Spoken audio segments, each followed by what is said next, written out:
A paz e a graça, Cleiton Souza, com a permissão divina, para um novo ensinamento aqui da Escola Bíblica Dominical da Igreja Batista Monte Moriá.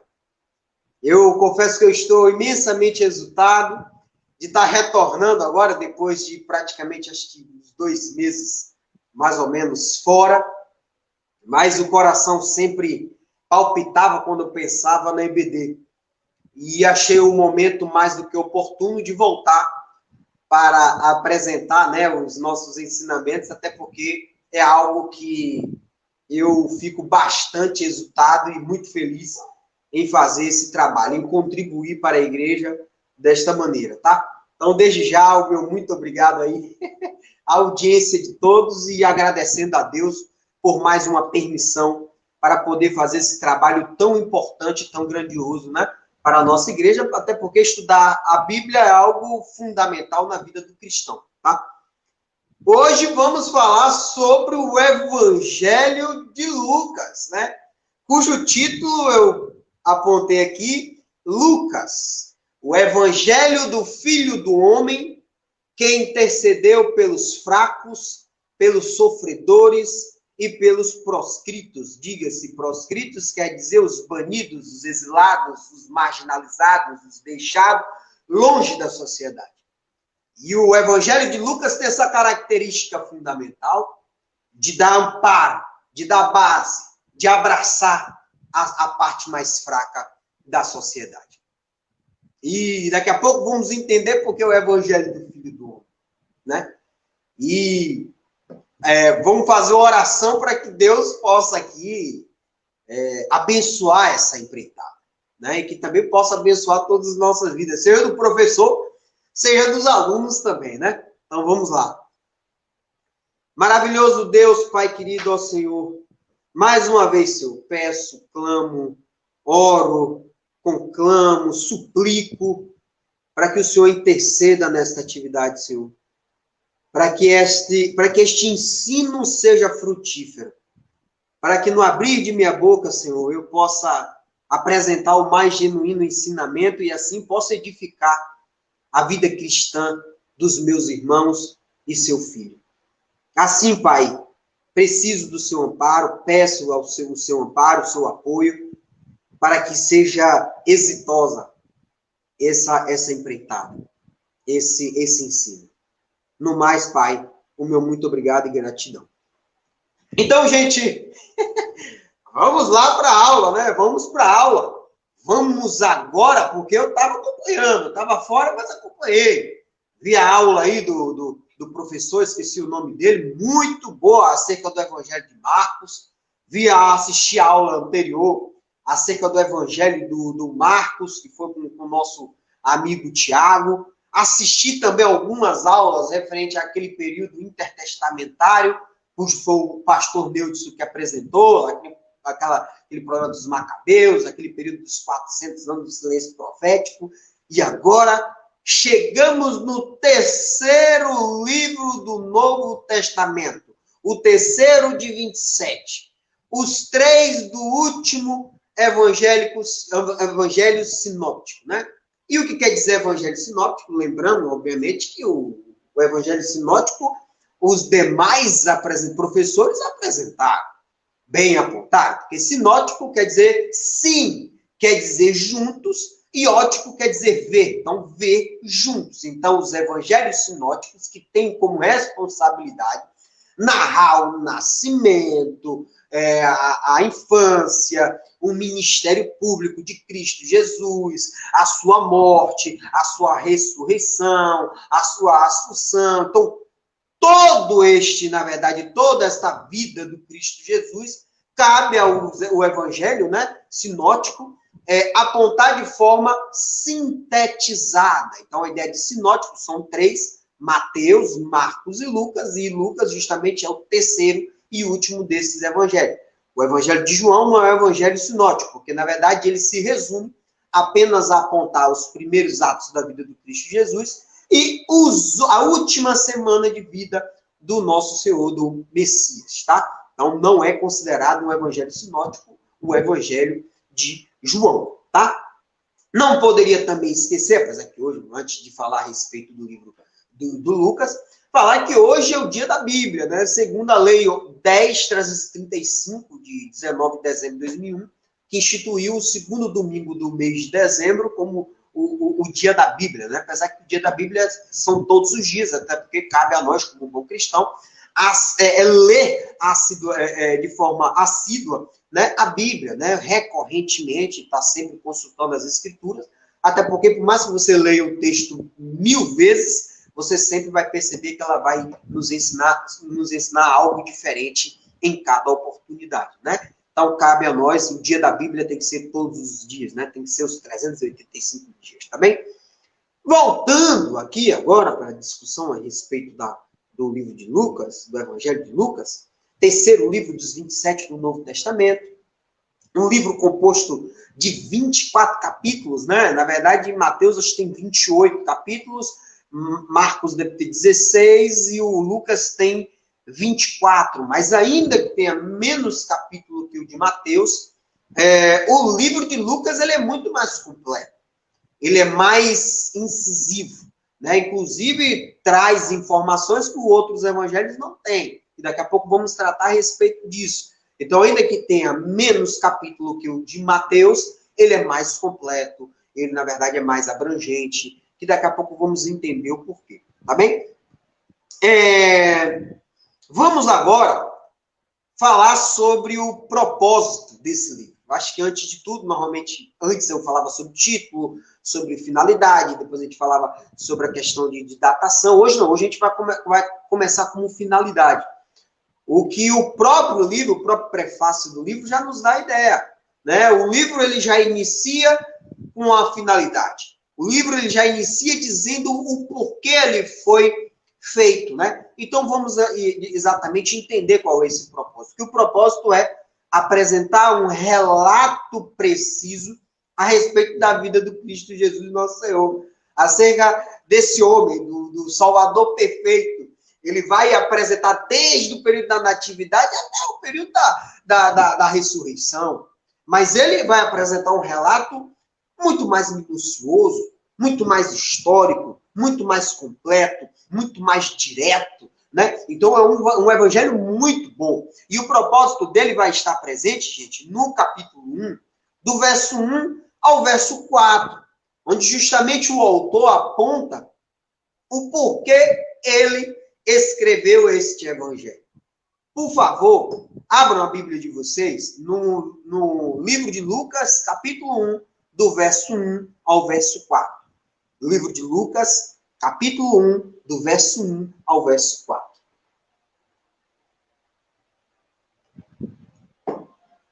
Nesta passagem, Lucas ele vai dizer exatamente o porquê ele leu o livro, como de fato eu já até mencionei. E assim é apontado no prefácio, né? Justamente na iniciação da obra, ele vai apontar a quem ele vai endereçar, o porquê ele está fazendo. Vejamos, por favor. Lucas, capítulo 1, do verso 1 ao verso 4. Lucas, capítulo 1, verso 1. Prezado Teófilo, muitas pessoas têm se esforçado para escrever a história das coisas que aconteceram entre nós. Essas pessoas, elas escreveram o que foi contado por aqueles que viram essas coisas desde o começo. E além de ter visto, elas anunciaram a mensagem do Evangelho. Portanto, ó excelência, eu estudei com todo o cuidado como foi que essas coisas aconteceram desde o princípio e achei que seria muito bom escrever tudo em ordem para o Senhor, minha excelência, a fim de que o Senhor pudesse conhecer toda a verdade sobre os ensinamentos que recebeu. Então veja que o próprio evangelista aponta o motivo por ele ter criado o evangelho. E eu acho de uma forma fundamental, porque, assim, genial, não é fundamental, não, genial. Porque ele tira a vaidade totalmente dele, esvazia, e apresenta de fato que aquele material que ele iria apresentar para o cidadão chamado Teófilo, diga-se o que é Teófilo, né? O que ama a Deus, ou no grego direto, Theos, Deus, ófilo, quer dizer amigo, né? Amigo de Deus, né? As pessoas, os eruditos passam a apontar que a ideia de Teófilo, ou dá a ideia de apenas um apelido, os amigos de Deus, mas como ele passa a apontar, né, a ideia de chama Teófilo de excelência, nos dá uma ideia de que este Teófilo era uma autoridade, era uma pessoa do alto escalão, né? Que inclusive, segundo apontado lá em Filipenses, capítulo 4, verso 22, muitos apontam, acreditam, que ele seja uma alta autoridade do palácio do imperador. Porque lá em Filipenses, capítulo 4, vai dizer, todo o povo de Deus daqui manda saudações. Isso, Paulo, quando escreveu Filipenses, estava preso. Porque quando Paulo estava preso, ele apenas escreveu 5 cartas, né? E nós todos, né, já até mencionamos aqui. Filipenses, Colossenses, Filemon, Timóteo e o outro, Jesus, e Efésios, né? Então, só são 5 cartas que ele estava preso. Então, quando Paulo estava preso em Roma, na primeira prisão, a chamada prisão domiciliar, bem mencionada lá em Atos dos Apóstolos, capítulo 28, ele passa a apontar que, quando ele escreveu Filipenses, ele envia, né, por Tíquico, né, juntamente com Onésimo, e diz assim, olha só, todos aqui, o povo de Deus saúda. E quem saúdam vocês, Filipenses? Saúdam especialmente o pessoal do palácio do imperador. Então, provavelmente, se não tenho certeza, tradição, né, primitiva passa a apontar que provavelmente esse Teófilo, essa excelência, essa pessoa que era autoridade, ele trabalhava no palácio do imperador. Algo extremamente interessante, que mais à frente vai ser o imperador que irá mandar matar Paulo, mas ainda assim o seu funcionário estava rendido ao evangelho, estava rendido ao cristianismo. Veja como Deus intercede de forma maravilhosa. Mas voltando para a ideia do evangelho, Lucas ele traz uma ideia fundamental. Qual é a fundamental? O que eu estou escrevendo eu não vi. O que eu estou escrevendo eu não participei. O que eu estou escrevendo aqui, muitas pessoas escreveram a respeito. Seja pessoas, aqui ele faz menção, ele não diz o nome dessas pessoas, mas os eruditos passam a apontar que ele bebeu da fonte. Ele leu os apócrifos. Ele leu exatamente o Evangelho de Marcos, de João Marcos.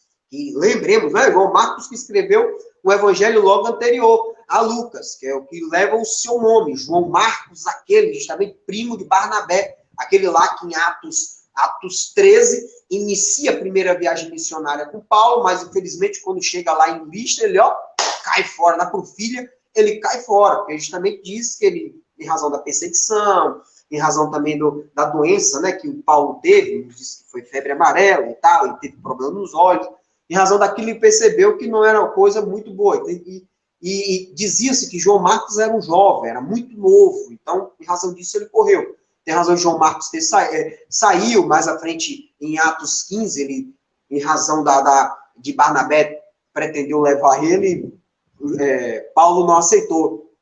E aí, infelizmente, ele não pôde realizar a segunda e a terceira viagem missionária, tá? Mas aqui diz que Lucas bebeu da fonte de Mateus, já tinha sido escrito lá. Ele bebeu da fonte de Marcos, que foi escrito por volta de 59, Mateus por volta de 60.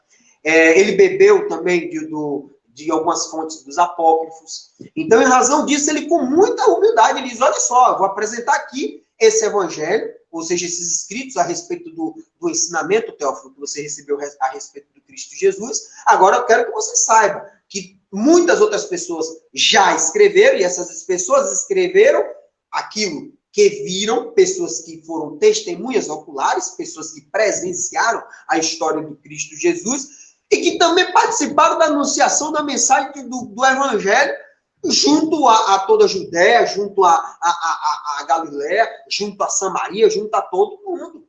Então, ele, reunindo todas essas experiências, ele resume um evangelho mais completo, um evangelho mais abrangente possível, organizado historicamente, de uma forma muito meticulosa, muito boa. E aí, ele passa a apontar em Lucas capítulo 1, verso 3, que estudei todos esses materiais escritos e achei por bem escrever tudo em ordem. Então, esta é a finalidade. Este é o propósito do livro de Lucas. Mas aí você pode me perguntar, mas Cleiton, peraí, o livro de Apocalipse, um exemplo, João, informa lá em Apocalipse, capítulo 1, verso 2, que quem deu todas aquelas palavras para ele foi o Cristo Jesus. Então, o Evangelho, o Apocalipse, ele é mais canônico, ele é mais santo do que o de Lucas, porque Lucas bebeu de fonte humana, de pessoas que escreveram, mas isso não tem importância, gente, porque justamente lá em Pedro, né, 2 Pedro, capítulo 1, a salvo engano, no verso 30, vai nos dizer, 2 Pedro, capítulo 1, verso 21, vai nos dizer que nenhuma mensagem profética que esteja presente na Bíblia veio de vontade humana. Mas as pessoas eram guiadas pelo Espírito Santo quando anunciavam a mensagem que vinha de Deus. Então, todas as mensagens que foram retratadas por Lucas, ainda que tenha vindo de outras pessoas, de fonte humana, ainda assim, elas são consideradas canônicas, inspiradas e santas. Tá bem? Vamos lá? Outra coisa também, passam a apontar que Lucas, além de ter colhido essas informações desses materiais, como, na verdade, ele escreveu na época, quando ele estava em Cesareia, justamente quando Paulo estava preso pelos judeus, né, quando teve logo após o Atos dos Apóstolos, capítulo 20, a partir dali, também houve a morte de Paulo lá, por volta não me recordo bem agora se foi 42, mais ou menos. Quando acontece isso, Lucas, ele também recebe influência de Paulo, porque daqui a pouco vamos tratar a respeito, porque ele era um cooperador de Paulo, ou seja, ele era como se fosse um estagiário de Paulo, né? Ele também, como ele andava muito em Jerusalém, ele pôde colher informações de Maria, mãe de Jesus Cristo, e também como Tiago, irmão de Jesus, era o bispo de Jerusalém, conforme bem noticiado também lá, era um dos líderes da igreja de Jerusalém, conforme lá em Atos 15, ele vai apontar, ele também bebeu da fonte de Tiago, o irmão de Cristo Jesus. Por isso, que quando se fala em natividade, quando se fala do nascimento do Cristo Jesus, Tiago, o Lucas dá um banho, apontando inúmeras informações. Né? Então, isso é importante, veja que a fonte, né? Veja que os materiais que ele consultou foi bastante importante para a criação desse evangelho. Tá? Um dos detalhes, né? O livro de Lucas, ele foi escrito no grego extremamente culto.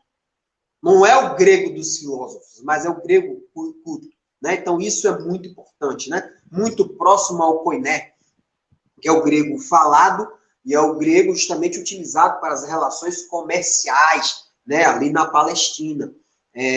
Mas ainda assim a literatura dele é extremamente refinada, o que comprova que somente um homem culto e letrado poderia escrever daquela maneira, tá? O livro de Lucas, juntamente com Atos dos Apóstolos, ele formava um único volume. Ele não havia separação de livros. Era uma continuidade. Basta você ler Lucas capítulo 1 e Atos dos Apóstolos capítulo 1, onde o prefácio todos lá remetem a pessoa chamada Teófilo. Teo, Deus, Filos, que quer dizer amigo de Deus, né? Ou pode ser até um apelido, né? Mas o livro de Lucas e o livro de Atos dos Apóstolos era um único livro, mas foi dividido para facilitar o ensino, para facilitar a leitura, para facilitar o entendimento, tá? Uma das características do Evangelho, segundo Lucas, é que ele registra mais parábolas do que os demais evangelhos. E a ideia aqui é o ensinamento. A ideia aqui é retratar o Cristo Jesus como um grande professor, como um grande pastor, como um grande emanador de ideias, para justamente que traz a todos nós uma ideia de raciocínio a respeito daquilo que ele está apontando, né? Até porque vamos daqui a pouco explicar que, daqui a pouco não vou explicar logo desde já, que enquanto o livro de Mateus, né, retrata a ideia do Cristo Jesus como rei dos judeus, e é escrito para os judeus. O livro de Marcos vai retratar o Cristo Jesus como um servo e vai escrever para os romanos. O livro de Lucas, de fato, vai retratar, vai ser escrito para os gentios, que daqui a pouco vamos dizer o porquê exatamente isso, né? Porque também ele era um gentio. Na verdade, é o único gentio que escreveu um livro no Novo Testamento, tá? Então, em razão disso, os gregos, eles gostavam muito do conhecimento. Os gregos gostavam de ler parábolas, né? Os gregos gostavam de ler literaturas que exigiam um raciocínio, um conhecimento, uma maior atenção daquilo que está sendo escrito. Ou seja, livros de sabedoria. Então, as parábolas nada mais, nada menos que exigem do leitor um conhecimento e um raciocínio lógico, através de premissas, chamadas de premissas basilares e premissas secundárias. Eu vou resumir melhor. Você tem que ler as parábolas a partir de um ponto de interpretação, né? Você vai falar sobre o rico e o Lázaro, você já vai ter uma ideia. Opa, entre riqueza e a pobreza, entre o justo e o injusto. Então, aquela parábola lhe traz esses ensinamentos que é bastante interessante, tá? Então, é um livro recheado de parábolas, né? O livro de Lucas, ele dá uma ideia que o cristianismo, que o evangelho, ele não está preso apenas à Palestina. Ele não está preso apenas à Judéia e apenas à Galileia. Não. Ele é chamado de evangelho universal. Isso vamos encontrar em Lucas capítulo 2, verso 32, em Lucas capítulo 3, verso 6, em capítulo 24, verso 47. Ele vai ir por todo mundo, a gente vai apresentar tudo. Você vai lá aqui em Lucas capítulo 2, verso 32, vai falar sobre Simeão. Simeão vai dizer, opa, esse menino aqui é luz para o mundo. É luz para toda a humanidade. Ele será justamente o responsável entre a salvação e a destruição. Então, dá a ideia de universalidade. Daqui a pouco vamos tratar o porquê também. Inúmeras parábolas, inúmeras passagens. Da ideia que o Cristo Jesus, ele curava não só judeu, mas cananeu, samaritano, prostitutas, pobre, né? E não estava preso à religiosidade barata, nem padrãozinho de religiosidade, que era muito comum naquele momento. Jesus veio para quebrar paradigma, e Jesus veio para dizer que o evangelho era para todos, né? Para todas as nações, para todos os povos. Inclusive, isso é uma coisa até lógica. Até porque, quando Deus chama Abraão, ele diz, de ti sairá todas as nações. Então, na verdade, todas as nações serão abençoadas a partir de ti. Então, já dá uma ideia de universalidade, né? Mas alguns ainda ficam presos, dizendo que preso a uma determinada região e tal, mas isso é um grande equívoco, tá? O Evangelho de Lucas, né, ressalta a amável atitude de Cristo Jesus para uma determinada classe, que não são os religiosos, que não são os judeus. O Evangelho de Lucas, ele vai evidenciar os pobres, os humildes, os marginalizados. Tanto é que ele vai apontar aqui, os discípulos eram pobres, Lucas 6, verso 20. Ele vai dizer, ele vai tratar a respeito da mulher pecadora, aquela mulher que pega lá o frasco de alabastro e vai lá e simplesmente vai ungir o Cristo Jesus. Vai falar sobre Maria Madalena, vai falar sobre os samaritanos, publicanos e pecadores, uma das maiores parábolas, né? Diga-se, né? Que não é contado para os demais evangelhos. Onde lá ele vai apontar acerca que o Cristo Jesus não está preso à religiosidade, né? Como já até mencionei aqui. Os mendigos abandonados, os leprosos, o ladrão na cruz. O evangelho é universal, iria atingir a todos, né?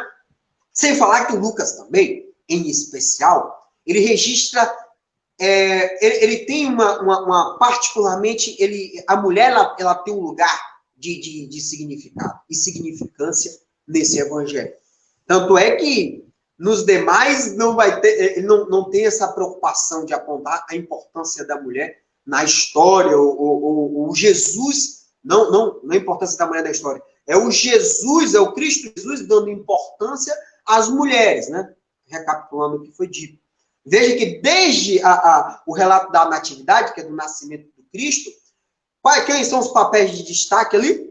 Maria, a mãe de Jesus, Isabel, mãe de João Batista, que vai receber total destaque, e vamos encontrar Ana, né, uma mulher de 84 anos, que foi casada apenas por 7 anos, o marido morreu, e simplesmente ela passou a viver apenas no pátio do templo, orando, jejuando e dedicando sua vida a Deus. E justamente quando se depara com Cristo Jesus, quando Cristo Jesus precisa ser circuncidado no 8º dia, depois no 33º é apresentado ao templo, após Simeão, de dar uma das mensagens mais magníficas do Evangelho, dizendo: você é luz para o mundo, você será a salvação, você será o divisor de águas, tu serás a salvação e destruição do povo israelita e de todas as nações.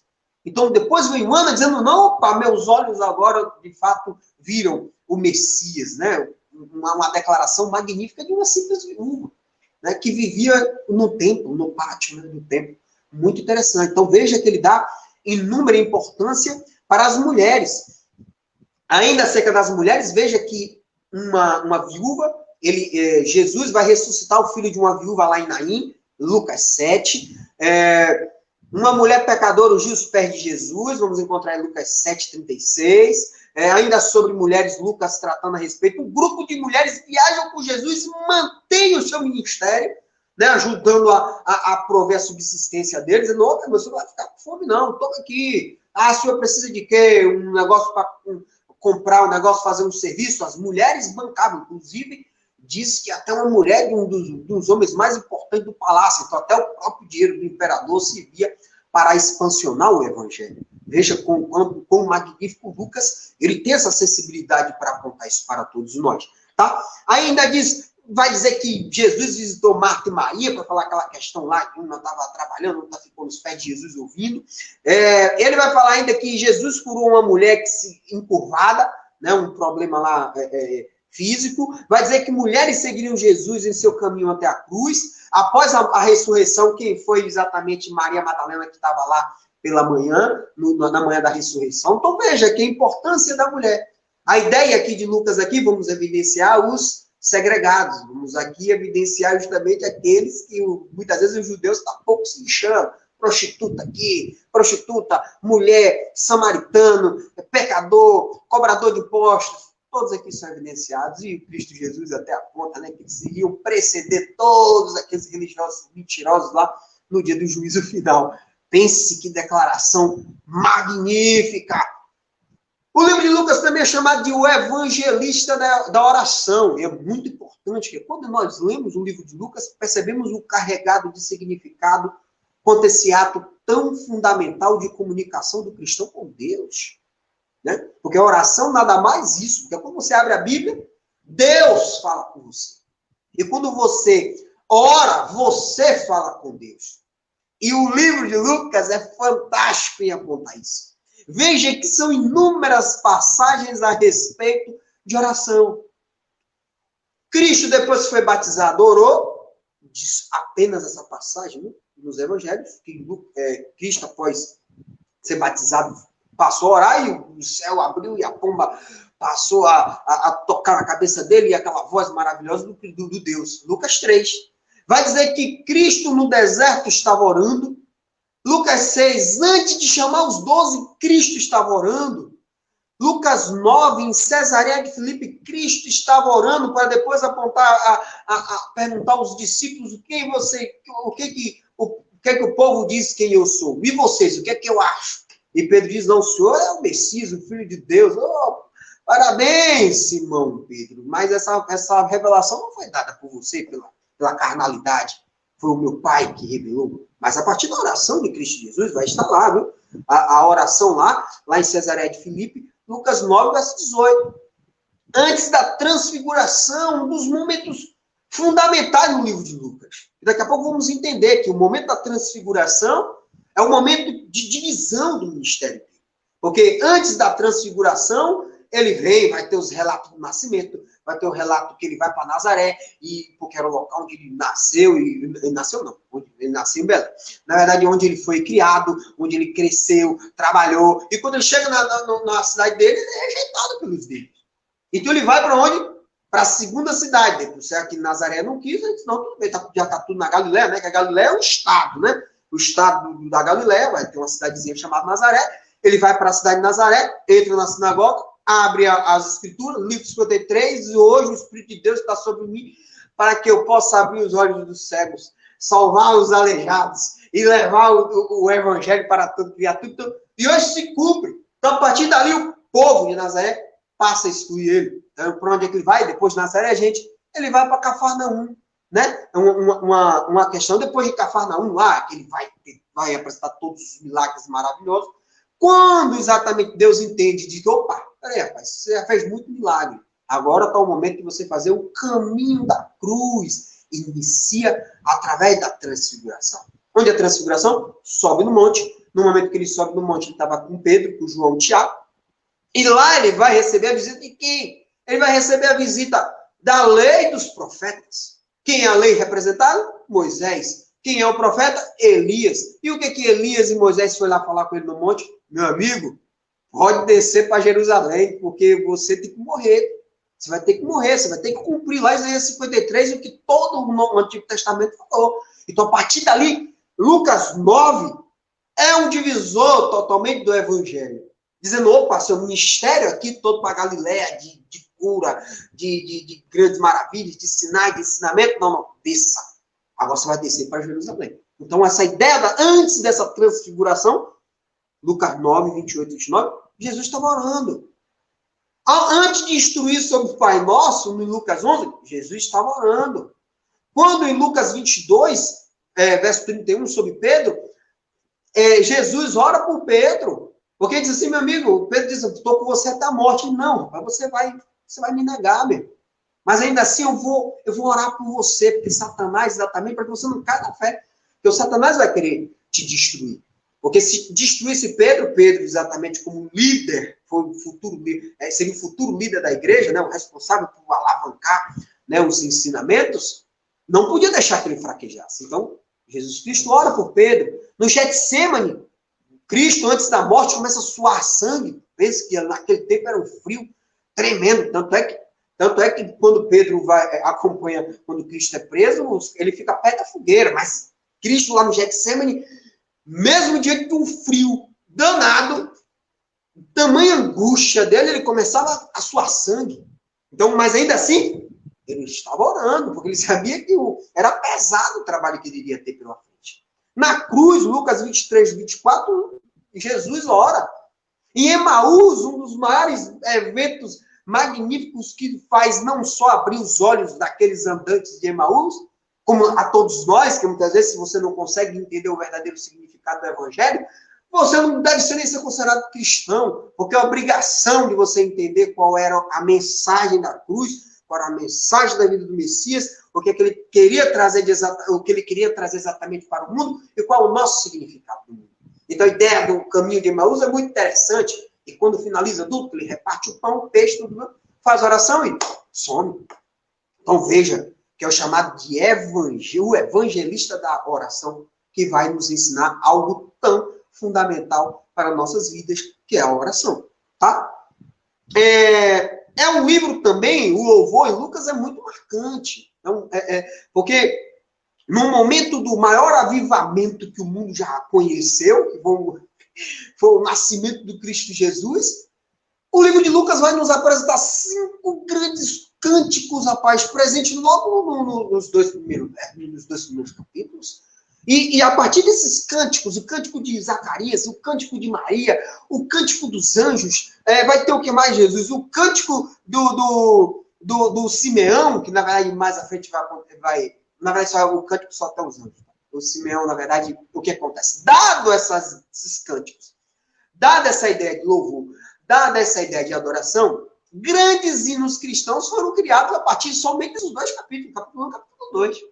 Vamos encontrar beatitude de Isabel. Isabel, justamente quando sabe que tem conhecimento que vai ser grávida, que vai ficar grávida, fica extremamente feliz. Então, tem um dos hinos cristãos muito lindo, que é chamado Beatitude de Isabel, Magnificante, que é o de Maria, com a no capítulo 1, verso 46, Benedictus, que é de Zacarias falando aquele cântico lá, falando do filho dele, João Batista, que seria um divisor de águas, o cara é um diferenciado demais. O Glória Excelso dos anjos, né, quando eles passam a apontar quantidade de anjos, todos dizendo glória a Deus nas alturas e paz na terra a todos os homens de boa vontade. Que magnífico, Lucas capítulo 2, verso 14. Vamos encontrar outro hino muito lindo, cristão, nunca que vai referenciar o regozijo de Simeão, que vai estar presente lá no Lucas capítulo 2, versos 29 a 32, que, diga-se para mim, no livro de Lucas, é uma das passagens mais magníficas de todo o Evangelho. Porque simplesmente um homem que não é sacerdote, não é nada, simplesmente era justo, é um homem correto, um homem do povo, um ancião, guiado pelo Espírito Santo, acreditava na salvação do povo e simplesmente recebeu uma promessa do Espírito Santo que ele não morreria enquanto os olhos dele não fixassem no Messias. E aí Lucas tem esse cuidado, essa importância de relatar um dos momentos mais fantásticos da Escritura de um homem simples, um homem que não tinha posse, um homem que não era sacerdote, um homem que não tinha posição, um homem que não era apóstolo, um homem que não era discípulo, simplesmente um adorador de Deus. Mas passa uma mensagem magnífica, uma mensagem linda. O cara diz, quando o homem olha em Cristo, ele diz, a partir de hoje, Senhor, você pode me levar para a eternidade. Eu posso morrer, porque meus olhos viram Cristo Jesus. Os meus olhos, eu estou vendo aqui a luz para todas as nações. Esse homem representa a queda ou a elevação do povo, a salvação ou a destruição. Ele ainda tem a ousadia de falar ainda para Maria, Maria, você sentirá uma dor com uma espada que cortará sua alma, fazendo referência quando Cristo, quando ela iria ver o filho dela, tão querido, amado, santo, filho de Deus, sendo morto pelos homens, a dor que provavelmente qualquer mãe deve sentir com a partida de um filho. Então, é uma passagem que eu, sinceramente, acho magnífica. Para mim, não tem outra. No livro de Lucas, para mim, é mais carregada de significados, né? Muito importante, né? Que ali eles dizem exatamente tudo em poucas linhas, todo o evangelho é resumido em 3 versos, né? Mas, veja que essa ideia de louvor é tão interessante no livro de Lucas, que lá no capítulo 2, quando os anjos, lembra lá aquela questão dos anjos estavam pastoreando, anjos não, os pastores estavam lá no campo, né, com suas ovelhas, simplesmente os anjos, né, começa a brilhar uma luz, o anjo chega e dá a mensagem, ó, pai, nasceu um menino lá em Belém, lá, e um sinal que ele vai estar na manjedoura, lá enrolado. Esses anjos que ele, na verdade, eles escutam, os pastores, né, escutam esses anjos louvando a Deus, glória a Deus, nas alturas e paz na terra de boa vontade dos homens, né, e eles simplesmente saem de onde estavam, no campo, e vão até Belém. E quando encontram justamente Maria e José, passa a informar a respeito da história e voltam louvando tudo aquilo que eles presenciaram. Vejam que a ideia, a importância do louvor. A importância, né? Lá em Lucas 2, verso 20. Voltaram então os pastores glorificando e louvando a Deus por tudo que tinham ouvido e visto, como lhe foram anunciados. Então a importância do louvor, a importância da oração, a importância de direcionarmos nossas ações como cristãos para os mais fracos, para os desfavorecidos, para os marginalizados. Então veja que é um evangelho carregado de muitos significados. Tá? Dando continuidade, existe ainda alguns eventos que são exclusivos de Lucas. Visão de Zacarias somente vai encontrar todos esses eventos que eu vou narrar agora, só tem no evangelho de Lucas, tá? Visão de Zacarias, porque ele foi o único que se preocupou para falar a respeito do nascimento de João Batista. Ele foi o único que se preocupou, quer dizer, somente ele, Mateus, se preocupa para tratar sobre a discussão do nascimento do Cristo Jesus. Somente ele, somente Lucas, somente Mateus e Lucas. Marcos e João já é direto. João se direciona apenas para a última nascimento do Cristo Jesus, e Marcos, que é o evangelho que eu mais gosto, porque é direto, é simples, direto e certeiro, né? Ele não passa pelo nascimento de Jesus. Ele se preocupa logo em falar sobre a mensagem de João Batista e continua a falar do Cristo Jesus, tá? Mas esses incidentes aqui apenas aconteceram, apenas é noticiado no evangelho de Lucas. Visão de Zacarias, saudação de Maria, visita de Maria Isabel, nascimento de João Batista, o censo de César, quando Deus influencia o Império Romano, o Império Político, para que seja concretizado aquilo que está nas Escrituras. Porque José morava em Nazaré, mas ele foi para Belém. Por que ele foi para Belém? Porque houve um censo dizendo, não, mas eu preciso fazer um recenseamento das pessoas. As pessoas que eram nascidas em determinada cidade, não importa onde ela estivesse, ela tinha que voltar para a cidade de nascimento para lá participar do recenseamento. Por isso que José saiu de Nazaré e foi para Belém. Quando chegou para Belém, Maria tem um filhinho lá que tem Jesus Cristo, tá? Então, vai falar sobre detalhes da história do nascimento de Jesus Cristo, circuncisão, apresentação no templo, vai falar sobre a história de Simeão e Ana, deixa eu ver um outro aqui, Páscoa, Jesus na Páscoa entre os rabinos, discutindo, né, com os rabinos, falando sobre teologia com os doutores, era fantástico. A genealogia humana de Cristo, fantástico, porque a genealogia de Cristo Jesus, gente, só é apresentada em 2 evangelhos, em 2 livros, Mateus capítulo 1, Lucas capítulo 3, mas não é só a importância da genealogia, tudo, porque se Mateus escrevia para os judeus, a genealogia de Mateus para onde, gente? Para em Abraão, pai Abraão. Por que Abraão? Porque Abraão é o pai da nação israelita. Para dizer, esse Cristo Jesus tem linhagem com Davi, ele é filho do rei Davi. Então ele é o rei majestoso do nosso povo. Por isso que a ideia da genealogia é para Abraão. Abraão, pai da nação, beleza. Mas já Lucas não. Lucas vai parar na genealogia em Adão. Porque o primeiro homem é o homem da humanidade. É o homem pecaminoso que vai nascer a humanidade. Por isso que daqui a pouco Cristo é apresentado como o filho do homem. Tá? Apenas para a gente dar uma questão aqui, que a ideia aqui de inúmeras passagens está presente em Lucas, uma delas, o fariseu e o publicano, que nós já conhecemos, os dois está descendo para Jerusalém, um passa a dizer, eu sou isso, eu sou aquilo, eu faço jejum, oração, eu dou dízimo, eu nunca pequei, enquanto todo lá, meu Senhor, me perdoe, eu sou um pecador miserável, me desculpe, me perdoe, preciso de sua glória, de sua graça, de sua misericórdia.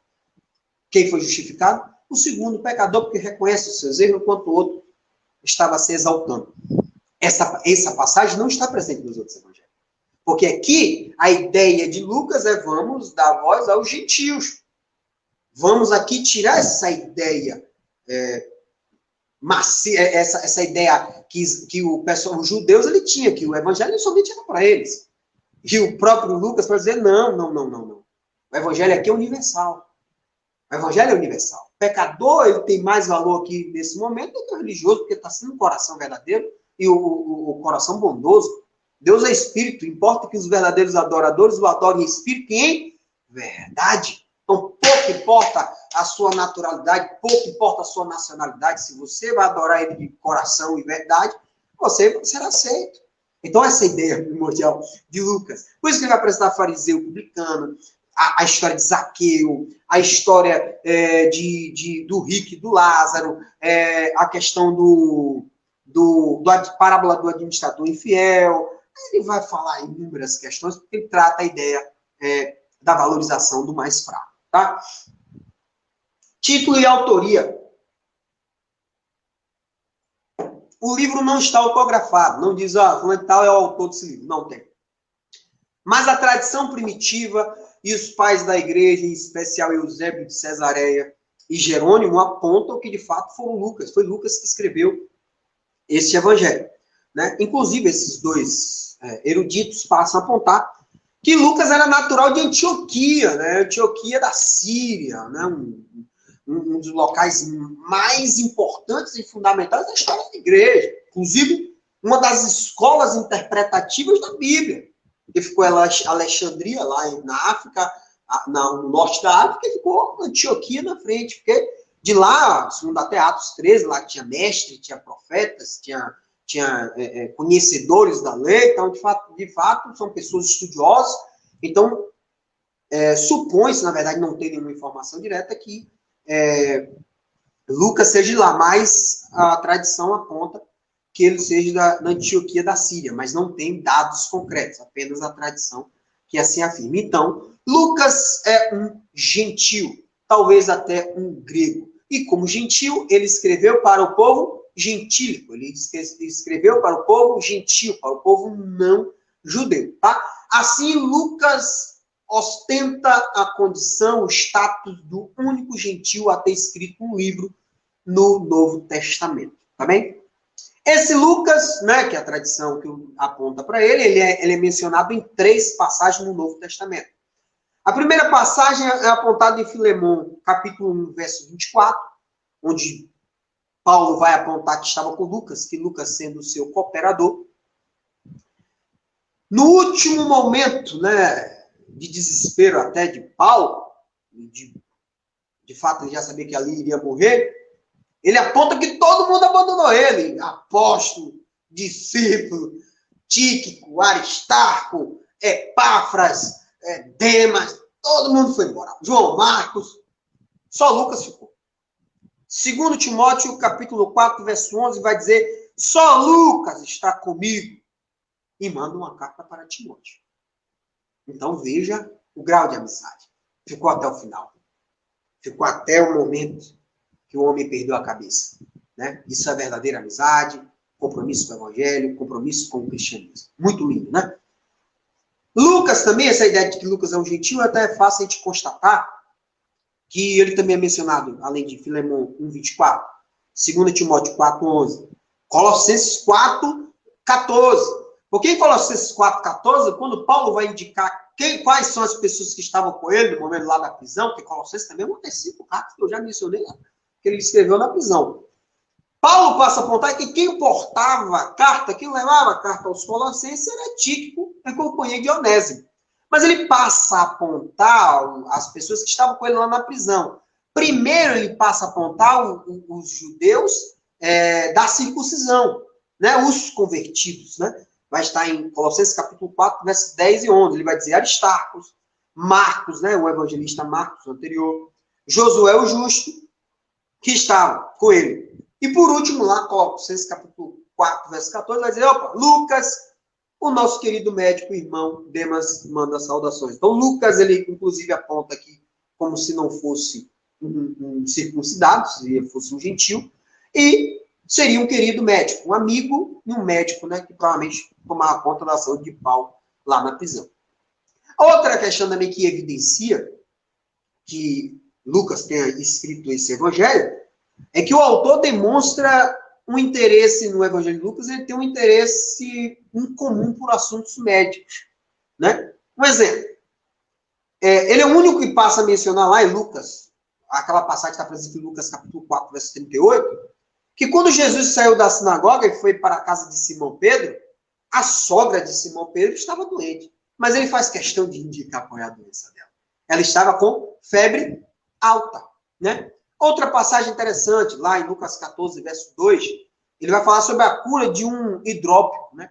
As pessoas que têm a perna e o braço inchado, né? Com muita acumulação de líquido, de água. Então, ele passa a apontar o nome da doença. Lá em Lucas 22, verso 50, ele não passa apenas a dizer que a orelha do camarada foi cortada, não. Ele passa a apontar, Lucas 22, verso 50, que a orelha de Malco, a orelha direita de Malco, foi decepada. O cara arrancou, tirou a orelhinha, o cara passou a espada, a orelhinha está no chão.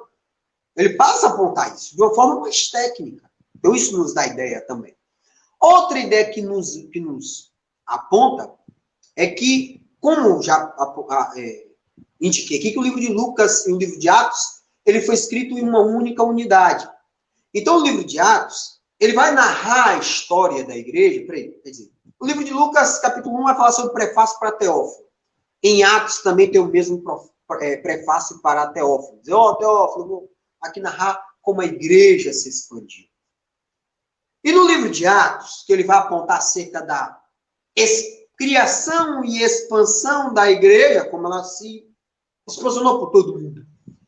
E aí ele passa a fazer uma narrativa em terceira pessoa, do singular. Ele, Pedro foi para isso, os apóstolos foram para isso, Isso tá. Então, ele vai dizer sempre terceira pessoa. Mas, a partir do momento que tem um evento em Atos, Atos do Apóstolo, capítulo 15, e simplesmente, na primeira viagem missionária, João Marcos, evangelista, né, o evangelho de Marcos, cai fora quando vê a dificuldade, quando passa lá aquela questão lá do mago e tudo, que Paulo tem um problema da doença, normalmente ele cai fora, muito jovem, não queria se indispor tanto. Quando vai para a segunda viagem, como eu já mencionei lá em Atos, capítulo 15, Barnabé disse, não, vamos chamar João de novo. Paulo disse, não. Se ele não quis ir com a gente na primeira, ele abandonou a gente, agora ele vai na segunda. Não vai, não. Barnabé e Paulo brigam. Quando brigam lá em Atos 15, o que é que Paulo faz? Beleza, Barnabé, vai embora. E o pior, que aquela cisão foi importante para o evangelho. Porque a partir dali, Barnabé, que era grande referência para o evangelho, some. Ninguém fala mais de Barnabé. Somente a partir de Atos 15, vamos ter a história de Paulo. E o que Paulo faz? Vou formar um time aqui comigo.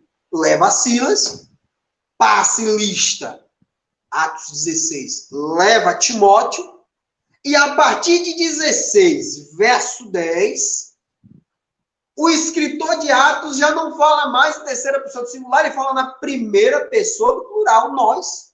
Olha lá, Atos 26. Depois dos dias dos pães asmos, navegamos de Filipos.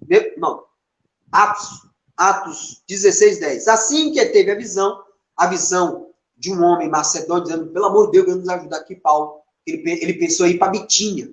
O Espírito de Deus disse, não vai não, meu. Vai não. Ele aí recebe o sonho, um homem macedônio pedindo ajuda dele. Então ele vai, desce para a Macedônia. Antes dele ir para a Macedônia, olha só o que o narrador fala. Assim que teve a visão, imediatamente procuramos. Então não só foi Paulo. Ele estava com Paulo. Né? A partir daquele destino, concluímos que Deus havia chamado para lhes anunciar o evangelho em outras localidades. Então, o autor de Atos passa a se inserir na história. Então, veja que ele vai utilizar o pronome no plural, como nós, em Atos 16, 16, 10, 26, 20, capítulo 6, 27, capítulo 1 e 28, capítulo 16, até no último capítulo. Lucas estava com Paulo desde a segunda viagem missionária até a sua morte. Então, ele sofreu grande influência de Paulo. Tá? A tradição judaica aponta que... A tradição, primitiva aponta que ele evangelizou no sul da Europa e morreu como Marte na Grécia. Tá? Versículo-chave, que a gente já tem 54 minutos de aula. Versículo-chave, Lucas 19, capítulo 10. Mas para o 10 não ficar solto, Lucas capítulo 9, capítulo 19, verso 9 e 7. 9 e 10. Foi porque eu vi o horário agora, fiquei agoniado. Versículo-chave, Lucas capítulo 19, verso 9 e verso 10. Mas o versículo-chave é o 10, tá?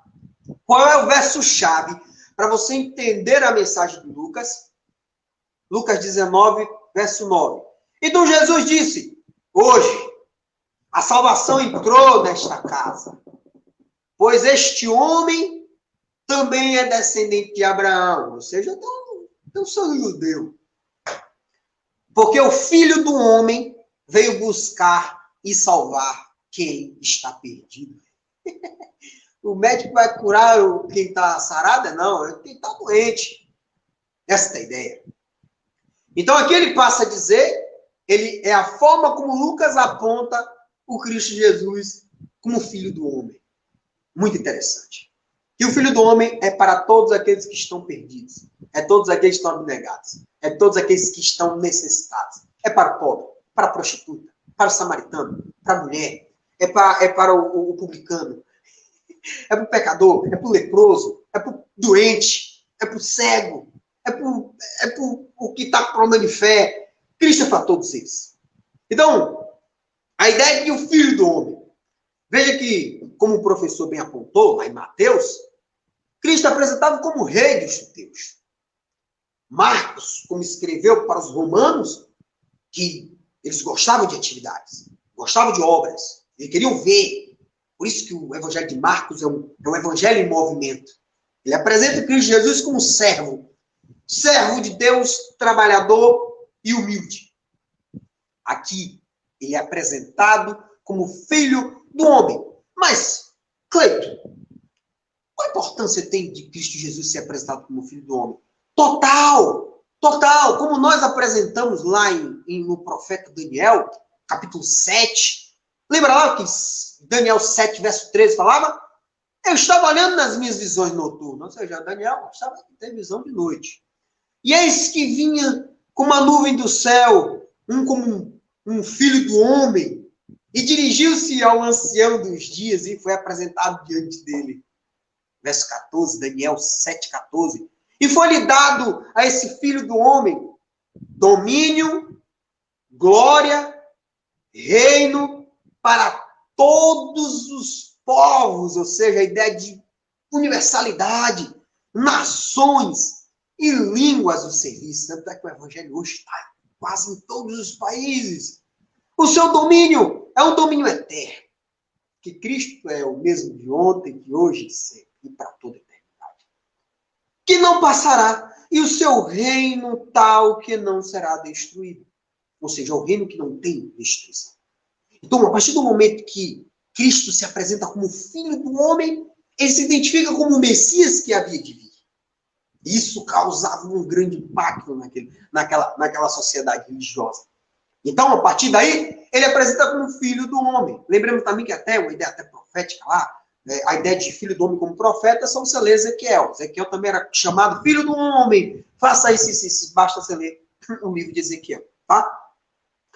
Chamando a atenção que essa ideia de filho do homem traz também uma ideia muito interessante, porque lá em Filipenses 2, ele até pegou isso, provavelmente, de Paulo. E em Filipenses 2, versos 6 a 8, não existe melhor definição do Cristo Jesus. Como aquele que tinha a natureza de Deus, mas que não quis ser igual a Deus, mas que veio igual na natureza de seres humanos e viveu como homem. Então, a ideia de filho do homem como a sua natureza carnal do ser divino e o filho do homem como o Messias que havia de vir conforme apontado nos livros históricos e nos livros da profecia. Tá bem? Lembrando que como filho do homem, Cristo também se identifica lá, Lucas 5, 24. Filho do homem tem sobre a terra poder para perdoar pecados, aquele paralítico que desceu do teto. Né? Então ele fala, o filho do homem também tem poder para perdoar pecado. Lucas 6, 5. Os caras falando sobre o sábado. O filho do homem é senhor do sábado, meu irmão. Pode comer, pode curar, pode fazer sua atividade do evangelho. Fantástico. Lucas 6, 5. Lucas 9, 22, a confissão de Pedro. É necessário que o filho do homem padeça. Ele falando para Pedro, é necessário que o filho do homem padeça, Pedro. E seja rejeitado dos anciões dos escribas e seja morto. E ressuscite no terceiro dia. Então essa ideia do filho do homem tem uma grande importância nas escrituras sagradas. Nós já temos 1 hora de apresentação. Vamos dar uma corrida aqui.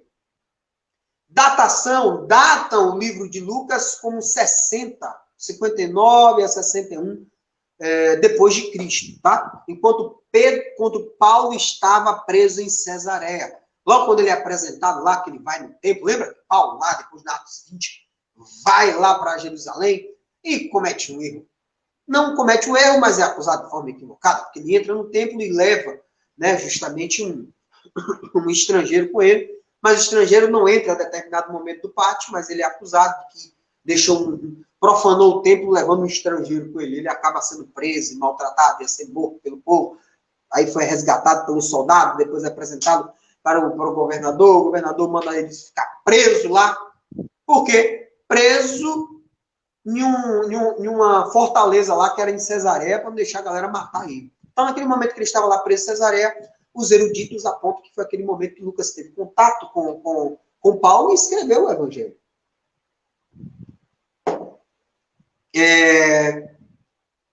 Passa a apontar também que o livro de Lucas ele é considerado o reconhecimento como canônico já, né? Porque quando Paulo escreve a carta a Timóteo, lá em 1 Timóteo, verso 5, 18, ele fala assim, digno é o obreiro do seu salário. E conforme diz as Escrituras, Paulo diz em 1 Timóteo, capítulo 5, verso 18, digno é o obreiro do seu salário, Ele passa a botar que isso está na Escritura. Mas o único lugar na Escritura que está presente essa passagem é em dois lugares. Mateus 10:10 e Lucas 10:7. Então, isso comprova, de fato, que já existia um reconhecimento do escrito de Lucas como o Evangelho de Lucas como escritura, tá bem? Principais personagens aqui, vamos encontrar Jesus, não preciso explicar, Isabel, mãe de João Batista, Zacarias, pai, sacerdote e pai de João Batista, o cara que, dada a sua incredulidade, ficou mudo. Esse, de fato, a incredulidade não lhe dá voz, não lhe dá poder, não lhe deixa suas manifestações do Evangelho. Então, se você é incrédulo, você vai ficar mudo dentro dessa ideia, porque ele desconfiou do poder divino. Vamos encontrar o grande João Batista, o profeta dos profetas, o precursor do Cristo Jesus, aquele que iria planear o caminho do Cristo Jesus, porque a ideia de planear, porque naquele tempo os reis tinham que se deslocar de uma cidade para outra. Então os arautos e a sua comitiva tinham por obrigação ir pelo caminho planeando, porque quando ele passar pela carroça, ele não ficar bagunçando, né? Então ele tinha que ter esse planeando. Então a ideia do arauto do Senhor, a voz que clama no deserto, aquele que irá romper as savanas, né, abrindo o caminho do Senhor, é nessa ideia. Tanto é que no meio do caminho, quando Cristo vem lá para cá, ele diz, esse que veio o Cordeiro de Deus que salva o pecado do mundo. Fantástico, né, velho? Maria, a Virgem Maria, né, bem interessante, passagens muito magníficas. Os 12 discípulos, né, que vai estar Pedro, André, Tiago, João, Felipe, Bartolomeu, Tomé, Mateus, Tiago, Tadeu, Judas Iscariotes, todos eles são apontados, né, como auxiliares do ministério do Cristo Jesus. Vai falar sobre Herodes, o tetrarca, né, porque de fato ordenou, ele vai ordenar a execução de João Batista. Esse Herodes aqui é o Antipas, né, é o que mata João e que mais à frente escarnece de Jesus. Vamos falar sobre Pilatos, né, governador romano, que ordena a crucificação de Jesus, que faz 3 julgamentos. Primeiro indiciamento, depois disse, rapaz, não é comigo não. Opa, seu ministério é na Galileia. Manda para Herodes Antipas. Herodes Antipas recebe Jesus, tira onda com Jesus, bota uma roupinha toda iluminada de rei e devolve para Pilatos assim, rapaz, esse cara aí não vejo nada de criminoso. Agora manda para você o rei dos judeus aí, temos o rei aí, Jesus lá, né? Totalmente com roupa brilhante de rei e tal, apenas para ser escarnecido e humilhado. Maria Madalena também, muito interessante, que é uma seguidora devota de Jesus, e é a primeira pessoa a vê-lo após a ressurreição, que demonstra a imensa importância das mulheres para o seu ministério. E para finalizar, porque eu estou bastante extenso aqui, eu estou com 1h04, peço desculpa desde já, o esboço livre de Lucas você tem que dividir em 5 partes. O prelúdio do ministério de Cristo Jesus, que é o prelúdio, Cleito, justamente são os atos antecedentes ao ministério. É o único evangelho que vai fazer questão de dar tantos detalhes. Né? Momento, como foi que aconteceu o nascimento de João Batista, o nascimento de Cristo Jesus, quando foi que Jesus, no Lucas capítulo 2, quando foi que ele foi levado para a circuncisão, quando foi levado para a apresentação do templo, que tem aquela história de Simeão lindíssima. Então, o prelúdio vai estar do capítulo 1 ao capítulo 4. O ministério de Jesus na Galiléia vai estar no capítulo 4 ao capítulo 9. Muito fantástico. Ele é batizado, ele vai para o deserto, ele é tentado, ele volta para a cidade onde ele cresceu e foi criado, Nazaré, vai para a sinagoga, abre as escrituras, o Espírito de Deus está sobre mim, e está cumprido nesse momento. Praticamente, ele é rejeitado pelos seus de Nazaré, isso é informação que está em Lucas, né, de forma bastante contundente. Ele sai de Nazaré e vai para Cafarnaum, cidade lá na Galileia, do norte da Galileia, próximo ao mar da Galileia, de Genezaré, né? Lembrando que não é mar da Galileia, né? É um lago, né? Um lago de água doce. Aí a água simplesmente desce, essa água desce para o Mar Morto, que o Mar Morto também não tem contato com o Mar Mediterrâneo. Então, o que acontece? Por que o Mar Morto? Porque ele não tem saída. Então, por ele ser um Mar Morto, ele é um mar que não consegue ramificações com outras águas, não consegue distribuir, ele acaba morrendo. Tanto é que o grau de salinidade dele é 30% maior. Uma das maiores produções de sal também está por lá. Né? Então, mas é um mar extremamente... um soço inútil que não tem como ter saída, porque ele está aprisionado com as montanhas. Né? Então ele vai para Cafarnaum. Depois de Cafarnaum, onde vai ter esse ministério da Galileia. Fantástico. Capítulo 4, capítulo 9. No capítulo 9, 51, o livro de Lucas ele é fantástico nesse momento. Porque enquanto João vai apontar a respeito da divindade do homem, Lucas vai apontar a respeito da humanidade do homem divino. João, para se preocupar com a divindade, vai falar apenas das últimas semanas do Cristo. Lucas não. A principal ideia do livro de Lucas, o que diferencia ele muito aos demais evangelhos sinópticos, né, que é de síntese, de nascimento, a ressurreição, é o seguinte: Lucas ele vai narrar aqui do capítulo 9 ao capítulo 19 a jornada do Cristo Jesus da Galileia para Jerusalém, para a Judéia. Por quê, gente? Estado de Israel, Galileia fica no norte, Judéia fica no sul. Ao lado aqui do sul da Judéia, entre norte, Galileia e Judéia, tem o quê? Samaria no meio. Por isso que o bicho pega. Porque para você se deslocar de um para o outro, você pode passar por dentro da cidade, ou pelo cantinho, pelo Rio Jordão, onde você vai passar pela Pérea, né? Então essa é a grande diferença. Então o livro de Lucas, ele traz um diferencial. Já estou terminando, pastor, rapidinho. Do capítulo 9 ao capítulo 19, gente, ele vai tratar de forma magnífica dessa trajetória de Cristo, passando por Samaria, que é o único evangelho que vai apontar que o samaritano diz assim, não, aqui não, estou sabendo que você vai para a Judéia, você poderia dar passar aqui, Cristo. Mas você vai para a Judéia. Então você, meu irmão, entre aspas, não, o judeu, o samaritano falando, você não vai passar aqui. Tanto que, lembra aquela passagem que os outros evangelhos não mencionam. O que é que João fala? Senhor, quer que eu peça que saia fogo do céu que consuma essa cidade inteira, esse miserável, que não quer deixar o Senhor se descansar na cidade, deixou o Cristo relento. Não, aqui na cidade não, meu irmão. Vá por fora aí, tá? Que você vai para a Judéia. Então tem essa explicação, tem essa preocupação. No meio do caminho, os apóstolos encontram pessoas expulsando demônios. Senhor, o que é que eu faço? Que eu destruo ele? Não. Quem está nos ajudando, meu irmão, não prejudica, deixa os caras.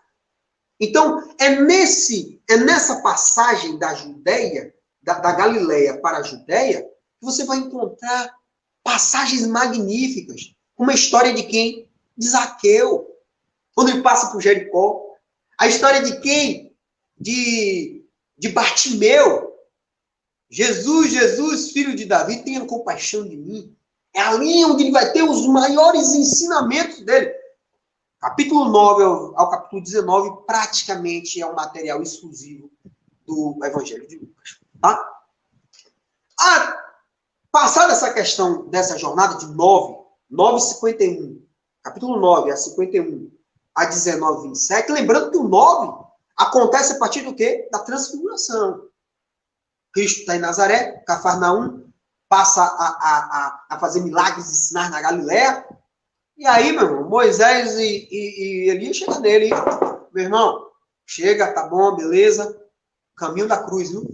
Pode descer. E aí, eles passam a entender quando ele se desloca, tanto é que você vai encontrar isso. Lucas capítulo 9. Em 51 ele diz, acabou o trabalho lá na Galileia, vai descer para a Judéia agora. Ele vai passar por todas essas cidades que eu já mencionei. Então, quando ele passa nessa cidade, aonde vai ter inúmeros ensinamentos. Vai ter a parábola do rico e do Lázaro, vai ter do administrador infiel, a parábola do casamento, o Zaqueu, o Bartimeu, a Marta e Maria, a pecadora. É uma coisa maravilhosa essa faixa de entendimento, porque Lucas entendeu que deveria dar mais crédito a esse momento de aproximação com o povo. Tá? Então, para acabar, prelúdio do ministério do Cristo, ministério na Galileia. Depois que tem a transfiguração, ele sai da Galileia e viaja para a Judéia. Depois vai ter a Semana da Paixão, onde ele entra no triunfo, lá no jumentinho, Osana, filho de Davi, e a partir dali tem todos aqueles eventos que nós já sabemos. A ceia, aquela questão lá que ele vai estar no Monte das Oliveiras, Getsemane, e depois, posteriormente, é traído e, posteriormente, é crucificado. E, por fim, a Semana da Paixão vai estar do capítulo 19, 28 a 23, 56, e última, a consumação do ministério do Cristo, que vai estar no capítulo 27, no capítulo 24, tá? Vou dar uma olhada aqui se tem mais alguma coisa para falar. Acho que não tem, não. Se eu não tenho, como eu já tenho 1h12, eu poderia ter outras coisas a falar referente a esse período que ele sai da Galiléia para a Judéia. Só para ter uma ideia aqui, só para a gente, deixa eu ver se tem aqui, a gente ter uma ideia. Esse período que é tão importante, Lucas, 3 minutos, viu, pastor? Essa ideia, essa divisão do ministério da Galiléia e depois essa jornada para Jerusalém, olha só quão importante vai ter em Lucas. Ó. Samaria, a aldeia não recebe ele, vai se despedir dos indecisos, ele envia 70. Ele é muito incrível isso. O evangelho de Cristo Jesus ele tem um diferencial. Antes de Cristo adentrar na igreja, em qualquer cidade, o que ele fazia? Ele mandava como se fossem minis João Batistas. Por quê? Eram anunciadores do evangelho. Os arautos dele. Os 72, lembra lá os 72? 2 em 2 ele está na cidade. Entra na cidade. Quando ele entra na cidade, vem aí o Messias. Vem aí a verdadeira palavra. Vem aí, de fato, o Salvador do mundo. E aí, quando ele chegava na cidade, a cidade já estava toda preparada para receber ele. Então ele fez, essa descida dele foi fundamental. Porque os 72 foi muito importante. Você vai encontrar a ideia do envio dos 70 no Lucas capítulo 10, verso 1 a 24. Tanto que quando eles voltam, Cristo fica extremamente alegre. Irmãos, vocês estão alegres, não porque vocês expulsaram o demônio. Porque o nome de vocês está no livro da vida. Coisa linda, né? Depois ele, tão importante lá em Samaria, ainda que Samaria, rapaz, tenha negado. Capítulo 9, os caras negam a passagem de Cristo. Mas Lucas capítulo 10, Cristo faz questão de detonar um religioso. Senhor, quem é o meu próximo? Aí ele vai lá e apresenta a parábola do samaritano. Do bom samaritano. Bom samaritano não, do samaritano. Né? Demonstrando que não é religioso. O próximo é aquele que cuida do outro. O próximo é aquele que ama a Deus e ama o seu semelhante, porque quando eu amo o semelhante, eu estou, de fato, amando a minha e a Deus, porque somos semelhança. Né? Então, esta é a ideia fundamental. Ainda que Samaria tenha negado, ele apresenta a parábola do bom samaritano no capítulo 10. Aí, depois da parábola do bom samaritano, ele vai para Betânia e vai para a Judéia. Ele já desce da Galileia, vai para Betânia e Judéia, aqui próximo aqui a Jerusalém. Fala com Marta e Maria, aquela história toda do pés, não sei o que lá, que negócio. Vai falar sobre a oração do Senhor, importância da importunação, meu amigo. Uma parábola bastante interessante. Você tem um amigo, bate na porta do cara, não, me dá isso aqui, o cara diz, não tem não. O que é que ele diz? Continua importunando, meu pai. Se você quer, se você deseja, importune. Peça, fazendo uma direção à oração. Seja penitente, seja recorrente, continue lá pedindo. Peticione sem pena. Deus, você não me deu esse pedido que ele tem há mais de 3 anos. Continue, está dizendo, pai, não desista não. A oração, a importância da oração é essa. É você acreditar. Você ter fé, você ter esperança, tá? Aí ele vai falar os ais, o único evangélico para apresentar os ais contra os fariseus e os intérpretes da lei. Lucas capítulo 11, muito bom, onde os demais não quis apontar isso, que ele condenou a falsa religião. Aí vai apresentar lições sobre o caminho, aqui que eu não vou bater, porque tem muitos. Hipocrisia, materialismo, preocupação, fidelidade, sossego, despreparo, divisão. Depois, acho que no capítulo 13 é muito interessante. Ele vai fazer um joguinho de perguntas e respostas a respeito do reino de Deus, acerca da justiça de Deus, do sábado, do reino, dos poucos que serão salvos. O único evangelho que aponta a respeito da porta estreita, né? Muito bom. Não vai ter nos outros evangelhos, viu? O lamento de Cristo quando ele chega quando ele olha para Jerusalém e diz, rapaz, olha para aí, rapaz. Profetismo dos atos mais complicados. Porque em 70 depois de Cristo, Jerusalém será invadida. Então ele diz, meu amigo, seus inimigos irão lhe sitiar. Serão colocados barricadas contra vocês. Vocês serão mortos dentro da cidade. E de fato aconteceu em 70 depois de Cristo. Tá? Para finalizar, depois ele foi para Pérea. Depois que ele sai da Galiléia, ele vai lá para Betânia, para a Judéia. Depois ele vai para Pérea. Na Pérea, que aí, meu, é um dos melhores ensinamentos que você vai encontrar. Deixa eu finalizar. Capítulo 14. Ele é convidado por um fariseu para almoçar. Quando ele entra, ele não se preocupa com comida, não. Ele vem cá, esse cara aqui deficiente. E aí? É para curar no sábado ou não? Todo mundo ficar colado, ele cura, pode ir embora, meu irmão. Fica de boa. Depois vai ensinar sobre humildade.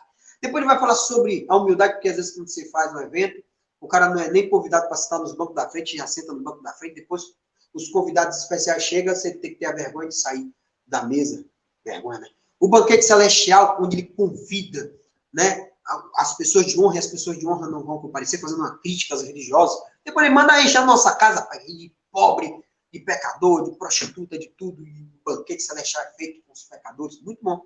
Depois mexe nas multidões, aí onde ele vai falar sobre o custo de ser discipulado, o quanto é penoso você ser um seguidor de Cristo, que hoje nós percebemos, né?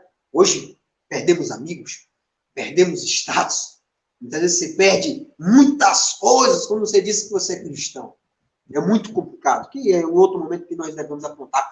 Depois daqui ele vai apontar parábolas. Ovelha perdida, dracma perdida, filho perdido, apenas para mencionar que existe festa no céu. Que o pecador, o céu fica em festa quando o pecador é encontrado. E a ideia do filho perdido, o filho pródigo, quando volta, Deus, o pai, na figura de Deus, recepcionando o filho, e o filho mais velho, que é tão cumpridor das leis, tudo, que é o filho mais velho que faz uma referência aos fariseus, né? Fala sobre administrador infiel, rico e Lázaro. Aí vem inúmeras lições. Fariseus e os publicanos, uma crítica à religiosidade vazia. Fala sobre a lição da criança, sobre os discípulos que queriam ser melhor do que o outro. Para finalizar, fala que Cristo é amigo de pecadores, né? Porque no capítulo 18, onde ele passa por Jericó, ele salva o Bartimeu, que é aqueles gritos, Jesus, Jesus, filho de Davi, tenha piedade de mim. No capítulo 19, melhor ainda, chama também o Zaqueu lá e salva o perdido. Um cobrador de impostos, fantástico. Por fim, ele vai falar que ele tem um juízo de toda a terra, explicando o que aconteceria com ele. Depois vai falar sobre as parábolas da mina, que é muito interessante, onde todos nós temos uma grande riqueza na mão. E se você quer segurar essa riqueza para ti, muitas vezes no juízo final você pode ser chamado à responsabilidade, porque cabe a todos nós. Se o evangelho chega a mim, e como uma boa semente eu tenho que frutificar, eu tenho que multiplicar esse sentimento maravilhoso, essa riqueza não deve ficar apenas comigo, eu tenho que compartilhar com os demais. E por fim, a semana da paixão, que eu não vou entrar aqui tanto, que domingo ele entra triunfalmente, segundo ele purifica o templo, chamando todo mundo de ladrão, que casa de covil de salteadores. Na terça vai ter, ele entra em guerra com as autoridades judaicas. Na quarta, os caras começam a praticar um plano para matar Cristo, e Judas participa da conspiração. Na quinta, a preparação da Páscoa, a ceia, onde justamente é estabelecida uma nova aliança com o corpo do Cristo, o sangue do Cristo. Na sexta, existe a negação de Pedro, a humilhação de Cristo, crucificação, sepultamento. No sábado, que foi um dia de descanso, porque é uma ideia de muito choro, muita lamúria, muita lamúria em razão da morte do Cristo, vai estar em Lucas 23, 56. Por fim, vamos encontrar no livro de Lucas a consumação do seu ministério por meio da sua ressurreição, no capítulo 24. Depois, a linda história no caminho de Emaús, né, que é a história, a devida interpretação do papel do cristianismo em nossas vidas e qual é o papel do Messias para vir. Ele tinha que morrer. Os caras aí estavam chateados, estavam tristes, mas não é agora que vamos discutir. Para finalizar, a ascensão do Cristo Jesus, que ressurge do céu e vai para as nuvens para ficar ao lado do Pai. Nosso Deus maravilhoso. E assim eu encerro, gente, essa apresentação. Peço desculpa que eu me estendi bastante, porque na parte do escopo eu achei que eu ia ser mais célere, mas eu demorei um pouco, tá? E assim eu encerro essa